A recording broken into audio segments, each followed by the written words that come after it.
ನಮಸ್ತೆ ಸ್ನೇಹಿತರೆ, ನಾವೀಗ ನೋಡ್ತಾ ಇರೋದು ಅನಘಾ ಗ್ರ್ಯಾಂಡ್ ಹೋಟೆಲ್. ಇದು ಆರ್ ನಗರದಲ್ಲಿ ಇರತಕ್ಕಂಥದ್ದು. ಇಲ್ಲಿ ತಿಂಡಿಗಳು ತುಂಬ ಚೆನ್ನಾಗಿರುತ್ತೆ.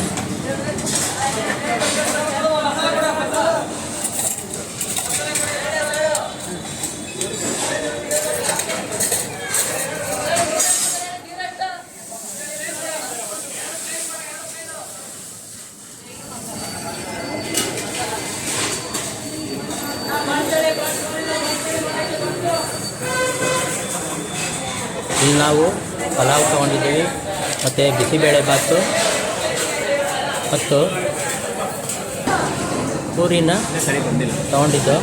ಟೇಸ್ಟ್ ಅಂತೂ ತುಂಬ ಚೆನ್ನಾಗಿತ್ತು. ಆರ್ ನಗರದಲ್ಲಿರೋ ಈ ಅನಘಾ ಗ್ರ್ಯಾಂಡ್ ಹೋಗಿ ನೀವು ತಿಂಡಿನ ಸವಿಬೋದು.